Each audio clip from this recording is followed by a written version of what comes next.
Ao longo desses 6 últimos meses, nós estivemos considerando as cartas do apóstolo Pedro. Foram 2 cartas maravilhosas, 2 cartas muito instrutivas. A primeira carta do apóstolo Pedro ele escreveu com o objetivo de consolar os cristãos da igreja de seus dias que estava padecendo grande perseguição, principalmente por parte do imperador romano. Mas cerca de 2 a 3 anos depois, ele escreve uma segunda carta, e esta não para consolar a igreja, apesar de que os problemas relacionados à perseguição haviam se intensificado, mas problemas internos estavam surgindo na igreja.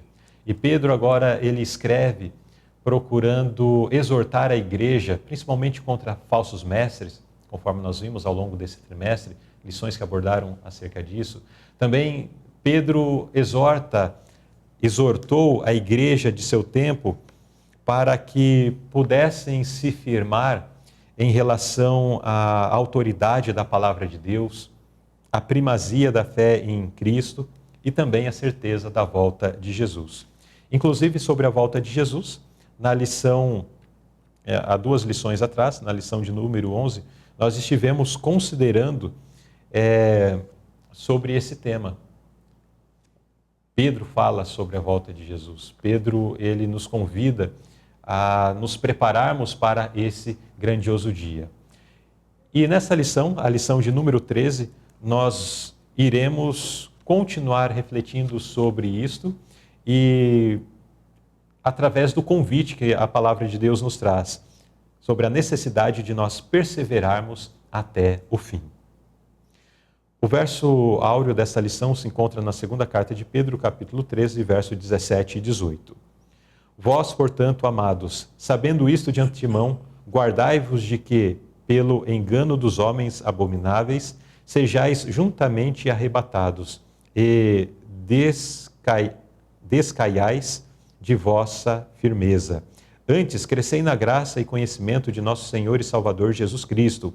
A Ele seja dada a glória, assim agora como no dia da eternidade. Amém.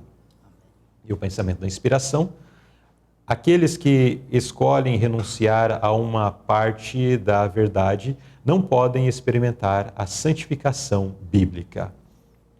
Aspectos aqui mencionados nós estaremos considerando com mais profundidade durante o estudo da lição. O estudo no qual nós contaremos com a participação, com a interação do nosso irmão Felipe Botelho, nos conduzindo então através do que está proposto nessa lição.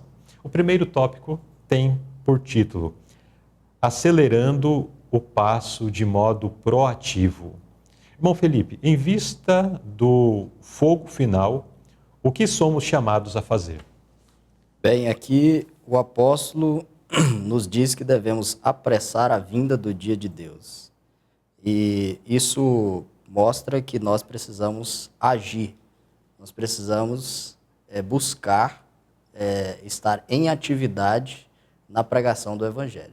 Então nós não devemos de forma alguma nos acomodar.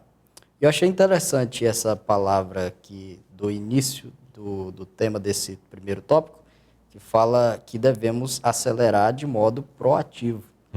Então, uma pessoa proativa é uma pessoa que tem a capacidade de resolver os problemas de forma antecipada. E aqui nós estamos resolvendo um problema da pregação do Evangelho, né? Nós, os cristãos, antes da vinda de Jesus, né? Então, é de forma antecipada. Então, nós devemos buscar, como filhos de Deus, sempre estar pregando o Evangelho, né? Sempre estar falando de Jesus, apesar de que a nota vai nos dizer que nós não sabemos o dia exato da volta de Jesus. Mas o Senhor nos disse que quando o Evangelho do Reino for pregado a todo mundo, a toda tribo, nação e língua, todas as nações, então virá o fim. Então, isso significa que para o fim chegar, nós devemos pregar o Evangelho a todo mundo. Sim. Então, essa é a nossa missão, anunciar o Evangelho, e assim fazemos quando, de forma proativa, ativa, constante, falamos de Jesus. Então, parte da nossa mensagem é a questão da volta de Cristo, né?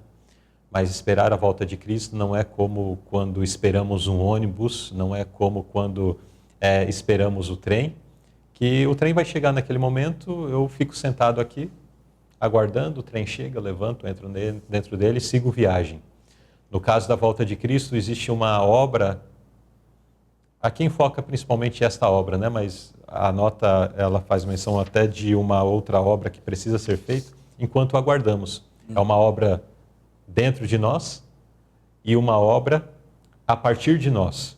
A obra dentro de nós é a obra da preparação, da vigilância, de estarmos em comunhão com Deus, conforme nós vimos em lições anteriores, de preparação de fato do coração, para que quando Jesus vier nas nuvens dos céus, possa nos encontrar prontos para recebê-lo, né?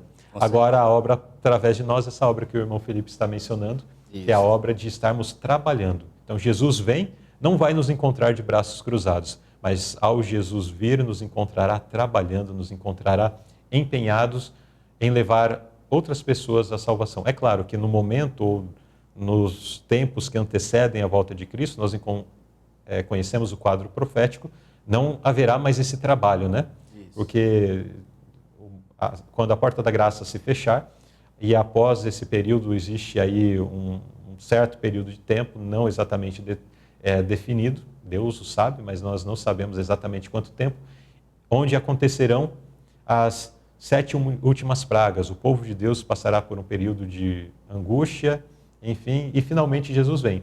Mas, enquanto a porta da graça está aberta, nós precisamos estar realizando essa missão de anunciar o Evangelho às pessoas que ainda não conhecem. Portanto, acelerando o passo de modo proativo, em atividade. Um detalhe também interessante que eu entendi aqui na nota é que existem 2 classes de pessoas.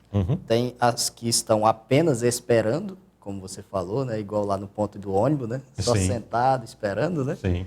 E tem as que estão apressando a vinda de Jesus. Então, estão esperando e apressando, né? Estão fazendo alguma coisa em atividade. Agora, a questão é qual classe de pessoas pertencemos, né? Exato. É porque existe diferença na recompensa entre um e outro, né?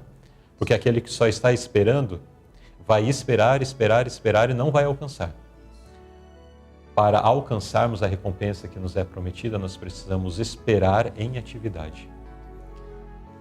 Muito bem, então nesse primeiro tópico nós fomos apresentados a esse tema e convidados a aguardarmos a volta de Jesus em atividade, em ação.